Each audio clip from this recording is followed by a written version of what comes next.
बिस्मिल्लाहिर्रहमानिर्रहीम। Question number 6 हम start कर रहे हैं कि शो दैट द लाइंस, ये दो लाइनें दी गई हैं 3x minus 2y equal 0 and 2x plus 3y minus 13 equal 0 are tangents to the circle. कि ये एक सर्कल की equation x squared plus y squared plus 6x minus 4y equal 0 कि इस सर्कल के ऊपर ये दोनों लाइनें टेंजेंट के तौर पर काम कर रही हैं। अब सर्कल पर जो टेंजेंट है वो बेसिकली एक ऐसी स्ट्रेट लाइन है जो उसे एक्सटर्नली एक पॉइंट पर टच करती है। फॉर एग्जांपल ये हमारे पास एक सर्कल है और ये उसका सेंटर है, ये उसका रेडियस है, सेट आर जो भी है। तो दो ऐसी लाइनें इसके लिए टेंजेंट हो सकती हैं, एक ये लाइन और एक ये लाइन। यहाँ ड्रा कर देते हैं, ये कहीं पर भी हो सकती है, ज़रूरी नहीं है कि यहीं पर ही हो। तो ये दो लाइनें इस सर्कल के लिए टेंजेंट तब होंगी जब ये दोनों उस सर्कल को एक एक पॉइंट पर एक्सटर्नली टच कर रही हो, या फिर हम इक्विवेलेंटली ये बात भी कह सकते हैं कि यहाँ से पहली लाइन तक का डिस्टेंस, सेंटर से पहली लाइन तक का डिस्टेंस और सेंटर से दूसरी लाइन तक का डिस्टेंस दोनों रेडियस के इक्वल हों। हम इसको L1 कह देते हैं और इसको L2 कह देते हैं। ओके, ज़रा हम इसको प्रूफ करते हैं कि हमने क्या करना है। सॉल्व करने वाले हमारे पास जो दो लाइनों की इक्वेशन दी गई है, हम कह देते हैं कि पहली लाइन L1 है। Suppose L1 is 3x minus 2y equal to 0 and, और दूसरी लाइन को हम कह देते हैं L2 that is 2x plus 3y minus 13 equal to 0। अब सर्कल की इक्वेशन की तरफ आते हैं। सर्कल की इक्वेशन क्या है? X squared plus y squared plus 6x minus 4y that is equal to 0। हम इस सर्कल के सेंटर और रेडियस फाइंड करने में अभी इंटरेस्टेड हैं। अच्छा, सेंटर और रेडियस फाइंड करने के लिए इस तरह की अगर इक्वेशन दी गई हो तो हम यहाँ से g, f और कांस्टेंट c फाइंड करके चलते हैं। यहाँ देखें कि हमारे पास जो 2g है वो x के कोएफिशिएंट होता है। हाँ, जनरल इक्वेशन ये होती है ना कि x square plus y square plus 2gx plus 2fy plus c equal to 0। ये एक सर्कल की इक्वेशन है और इसका जो सेंटर होता है वो इक्वल होता है minus G comma minus F, और इसका रेडियस इक्वल होता है स्क्वायर रूट जी square plus F square minus C. तो इस फार्मूले को यूज़ करते हुए हम यहाँ से दिए गए सर्कल का सेंटर और रेडियस फाइंड करने वाले हैं।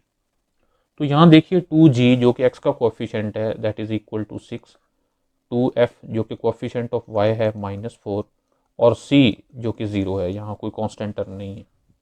सो g is equal to 3, f is equal to -2 and same c is equal to 0। तो यहाँ से हम सेंटर बता सकते हैं। सेंटर को हम कह देते हैं c, उसके जो कि कंपोनेंट होंगे -g व -f। -g मीन -3 और -f mean minus into -2 so +2, और रेडियस इक्वल होगा r that is equal to square root ji square यानी 3 स्क्वायर प्लस एफ स्क्वायर यानी -2 का स्क्वायर और प्लस माइनस सी। वैसे यहाँ 0 है, माइनस लिखें या प्लस लिखें, लेकिन मैं फार्मूले से कंपैटिबल करने के लिए माइनस ही लिख रहा हूँ, -0। So this is equal to 9 plus 4 whole square root, ये इक्वल हो गया स्क्वायर रूट 13 के। ओके, तो अब ये दो लाइनें L1 और L2 को इस सर्कल पर टेंजेंट शो करने के लिए हमें ये शो करना होगा कि सेंटर से L1 तक का डिस्टेंस और सेंटर से L2 तक का डिस्टेंस, अगर तो ये दोनों डिस्टेंसेस r के इक्वल हों, रेडियस के इक्वल हों, तो ये प्रूफ हो जाएगा कि ये दोनों लाइनें इस सर्कल पर टेंजेंट हैं। तो हम ज़रा इनका डिस्टेंस फाइंड करते हैं। डिस्टेंस फ्रॉम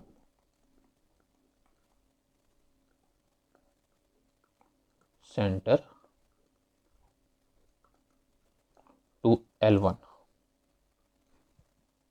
अब ये किसके इक्वल है भला? देखिए, हमने एक फार्मूला पढ़ा था कि अगर हमारे पास एक लाइन और एक पॉइंट दिया गया हो और उनके दरमियान डिस्टेंस फाइंड करना हो तो क्या करते हैं। फॉर एग्जांपल आपके पास एक लाइन की इक्वेशन है ax plus B Y plus C equal 0 और एक पॉइंट हो x नॉट y नॉट, और इस पॉइंट और इस लाइन का जो डिस्टेंस होता है वो इक्वल होता है a x naught plus B y naught plus c mod divided by square root a square plus b square. कि पॉइंट और लाइन के दरमियान डिस्टेंस फाइंड करने के लिए लाइन की जो जीरो के दूसरी साइड वाली इक्वेशन है उसमें एक्स नॉट वाई नॉट वो पॉइंट पुट कर दिया जाए, उसका मॉड ले लिया जाए और डिवाइड कर दिया जाए coefficient of x square plus coefficient of y square whole square root से, तो हमें उस लाइन और उस पॉइंट का डिस्टेंस मिल जाता है। अब हमारे पास जो लाइन गिवन है वो ऊपर है 3x minus 2y, this is L1, ये हम बता चुके हैं 3x minus 2y equal to 0, और हमारे पास जो पॉइंट है वो है -3, 2। तो इन दोनों के दरमियान डिस्टेंस फाइंड करने के लिए हम क्या करेंगे कि उस लाइन में -3 और 2 पहले पुट करेंगे, 3 into -3 -2 into 2 mod divided by line में x कोफिशिएंट जो कि 3 है इसका स्क्वायर प्लस y कोफिशिएंट जो कि -2 है इसका स्क्वायर और होल स्क्वायर रूट ले लेंगे। So this is equal to 3 time -3 जो कि -9 है और -4 whole mod and divided by 3 square जो कि 9 है और +4 होल स्क्वायर रूट। सो ये तो इक्वल हो गया -9 -4 जो कि होता है -13 mod divided by square root 13। अब -13 का मॉड है 13 डिवाइडेड बाय स्क्वायर रूट 13। 13 को हम लिख सकते हैं square root 13 and square root 13 divided by square root 13। So एक स्क्वायर रूट 13 से स्क्वायर रूट 13 कैंसिल, और बाकी जो स्क्वायर रूट 13 बच गया वो तो रेडियस r है। यानी ये प्रूफ हो गया कि सेंटर से लाइन तक L1 तक का डिस्टेंस वाकई r है। तो यहां से हमें ये पता चला कि ये जो लाइन L1 है that is tangent to the circle.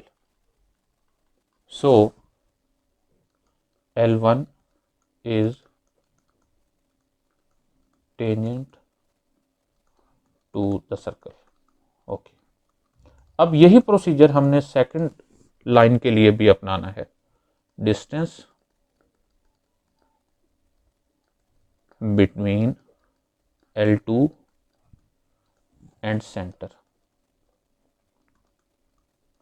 That will be equal to, अब हमारे पास जो लाइन L2 है उसकी इक्वेशन है 2x plus 3y minus 13 equal to 0, और सेंटर की इक्वेशन है सेंटर के पॉइंट्स है -3, 2, तो x को -2, यहाँ पर x को -3 और y को 2 पुट करेंगे। सो 2x,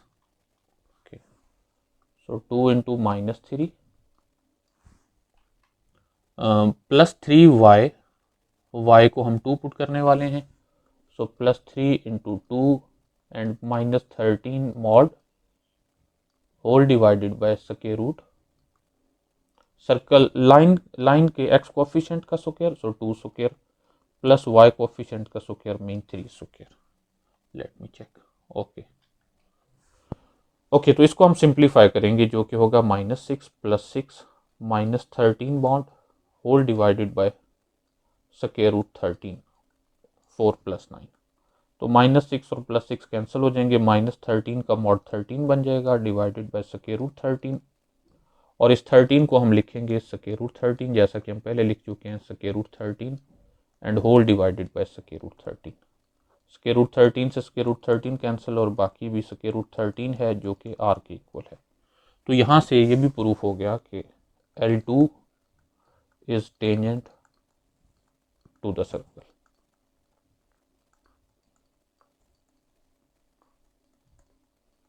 तो यही हमें प्रूफ करना था।